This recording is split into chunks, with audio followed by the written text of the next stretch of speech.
Hello everybody, welcome to the Redmen TV. It is time for daily news. My name is Ben and it's here to give you the latest news regarding Liverpool Football Club and all the things associated with it. We're going to start with the title, which is of course about Loris Karius. A lot of you will have heard the news that broke yesterday just before the game that he's closed in on a loan deal to Besiktas, a 2-year loan deal with an obligation to buy for the Turkish club, and just the specifics of that. Obviously we've got this BBC article here that we're going to discuss. Obviously, Karius not had the greatest of time, not had the greatest of 6 months or so. We've obviously signed Alisson, who was very good, I thought, against Crystal Palace last night. Karius wasn't in the squad. They put Mignolet on the bench instead, which does suggest that he is going to end up going. Besiktas have been linked with both goalkeepers over the last couple of weeks. They're looking to choose between Mignolet and Karius. They've opted for Karius in the end. Essentially, we're going to end up loaning him for 2 years, and they've got an obligation to buy based on his performance, particularly in European competition, apparently. So we're getting a 2.25 million loan fee, and then we're going to get another 7 million in about 2 years' time, obviously when the loan move concludes. Interesting one. I think it's a shame that it's not worked out for him at Liverpool, but if this is a permanent, if this does end up being a permanent thing, I don't think it'll be the end of the world for him. I think once he's lost the majority of the fan base like he has, I think it's very, very difficult to get that back. So I wish him well with his move and with his loan deal, and if he moves on permanently, I hope he has a good career. I hope he rebuilds that confidence that he's obviously lost following the Champions League final and following the mishaps in pre-season as well. You know, hopefully he gets his career back on track. As always, guys, we're taking comments later on in the show at the end when I've done all the news stories, so get your comments coming in about any of the things to talk about and I'll come to them later on. But we're going to move on for now to Dejan Lovren, who, as some of you will have heard, despite having an injury and despite not being in Liverpool's squad at the moment, he has been called up to Croatia's squad for the upcoming international break, which is the second week in September, not December. Interesting one. Smells very Coutinho-esque. Obviously, Dejan isn't trying to force his way out of the club, but you know he's had this injury, and much like Coutinho last year, who had the back injury, he's now been called up like Coutinho was to Brazil for Croatia.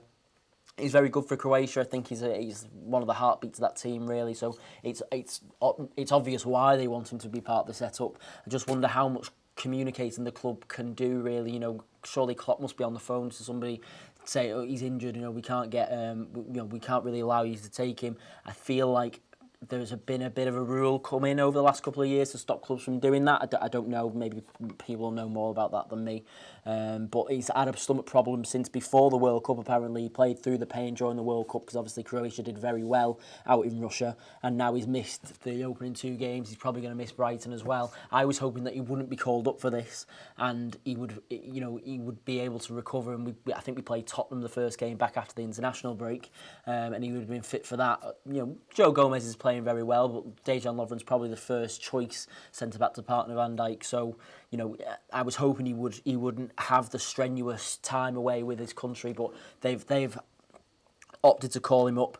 Well, we've got Klopp's quote here in this Metro article saying he's not fit. Last year he only had a few stomach problems, and obviously he could play, and he played really well. So the rumours that he hadn't told the club about his injury seem to be false. It seems that the club at least knew that he had this injury. Whether he told them just the severity of it, so he told them that it was perhaps, you know, getting worse. Whether he mentioned that, I don't know. But either way, he's been called up to the international. So let us know what you think of that down below. I'll come to those comments later on, and we'll move on again to the UEFA Player of the Year. Now, apparently this is a new award, I believe.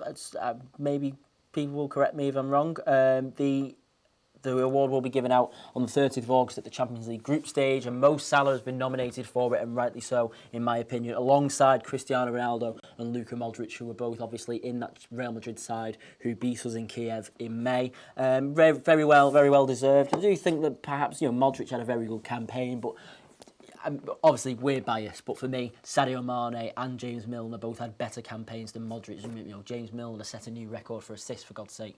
But obviously they're leaning towards the side who've actually won the competition, which is fair. Modric, don't get me wrong, had a very good campaign. He obviously got player of the tournament at the World Cup as well, which I think was rightly deserved. Croatia had a very good World Cup. Interesting one. He was chosen by a panel of 80 coaches and 55 journalists. As you see there, it will be presented in Monaco on the 30th of August. I think he deserves to win it personally. He's, Ronaldo will probably win it for that overhead kick against Juventus. But, if you think of the moments that Mo Salah has produced in last season's competition, the Man City goal away, the performance against Man City at home, the goal against Roma in the first leg where, he bends it in top corner and gets us the breakthrough. That goal was the catalyst really for what a good night that was at Anfield, the 5-2. I think, overall, he's probably been the most influential player to his team over the course of the tournament.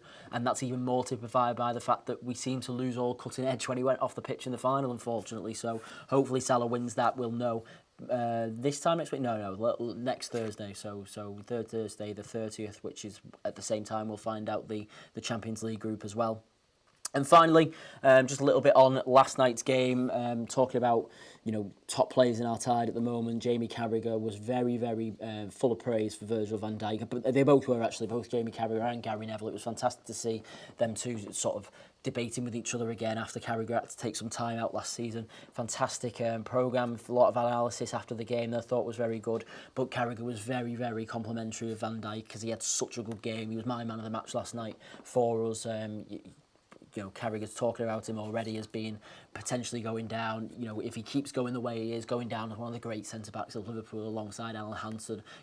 He's very Sammy Hyypiä-like for me. A lot of people say that. He could add a few more goals to his game, maybe. But other than that, defensively, he's absolutely sound. There was a lot of, obviously, doubt last season whether he would come in and fix all of Liverpool's problems at the back. Well, he's gone a long way to doing that, and fair enough to him. Carragher told Sky Sports on the programme last night, I knew Van Dijk was a good player, but he is better than what I thought. We've always said Liverpool can't win the Premier League because of their defence, but now they have Van Dijk, who I think is the best centre-back in the Premier League. And you know what? I think I agree with that.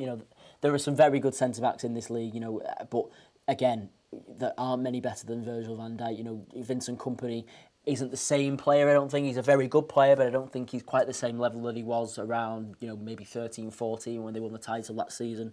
I think, Van Dijk has certainly overtaken him. United centre-backs proved to be a shambles the other day against Brighton, so they're not worth talking about. It's very obvious to me that he's the best centre-back in the league, and we paid them money to prove that.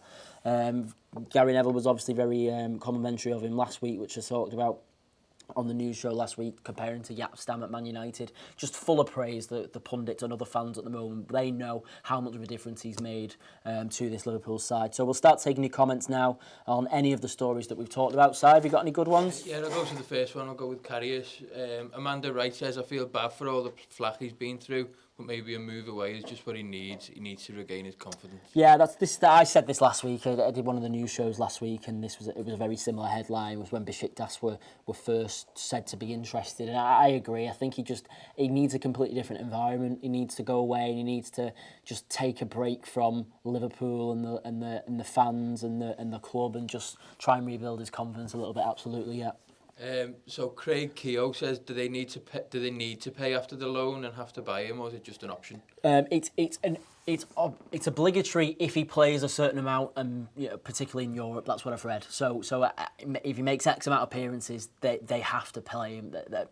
If he makes X amount of appearances, they have to buy him at the end of the 2 years. So yeah, we are probably going to get some money for him. Yeah. I've seen one that made me laugh a little bit. Terence Lau says, the standard of pro football in Singapore is so low that our players need to take another job to make ends meet, but never have we had the keeper throw the ball to an opponent here.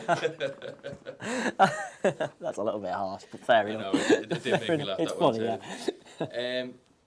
So, onto the Lovren stuff, I think quite a few people are saying, so LFC edit says, honestly, Gomez and Van Dijk is a sound partnership. Lovren can be injured as long as he likes. Yeah, to be fair, this was more of a problem, I think, before last night, or particularly before the start of the season, because I was a little bit worried about Gomez, just because, he has a few lapses in concentration. We saw he was playing right back last season, obviously, when he did play, but there was a few times where he'd struggle a little bit, and we've discussed on shows, how will he gel with Trent on that right-hand side? Clubs looked to target that weaker part of the defence. But he was excellent last night. I thought he was very good against West Ham with what he had to do. And obviously last night we came under a little bit more pressure, and Gomez was up to the task. I think he's doing really well, shadowing Van Dijk. So fair enough. Yeah. And the same person, LFC edit, says, I feel like Gomez is becoming the new Robertson in a way. Moreno got injured and Robbo impressed, so now he's our first choice left back. I think Gomez is going to do the same thing. Big possibility. Like I say, I think that there is nothing better. There can be nothing more beneficial than working alongside the best centre back in the Premier League. You're going to learn so much for him, and I think he's reaping the benefits of that. Yeah. So on that one, I think quite a few people are still just buzzing about the game last night. So Carl Aisbit says Virgil is a beast of a man. Without him last night, we would have drawn or lost. This away fight will stick in the players' minds for further away matches. Yeah, you know what? We discussed this on the final word this morning, so go and check that out on the website. But we and Ross described it as a professional and mature performance just from us. Selhurst Park is such a difficult place to go, and we dug in. We got the goal that we need to. We controlled the majority of the game. There's a tricky period in the first 10 minutes of the second half where Palace come out flying out the traps a bit more, having just conceded, and we looked really good. Other than that, we controlled it, and Van Dijk was a real big piece of that jigsaw. Alan Tobin said, really impressed with Trent defensively last night, but didn't think he was his usual self offensively. Thoughts? No, I agree actually, and I thought he was the same against West Ham. I thought his crossing seems to have got a bit haywire. There was a few against West Ham in particular. He's just putting them, ballooning them. You know what I mean? And there was one quite early on last night. But maybe that's what he was asked to do. Zaha's a tricky customer up on that left hand side, and he dealt with Zaha very well. It really, and maybe there are games like this where that even though you're going to control a lot of the ball, there are times he may have been asked, just with Zaha, who's possibly one of the best wingers in the league, just sacrifice the attacking part of that. Robertson can do that on the other side. We've got the players in midfield now who are going to push forward in Keita.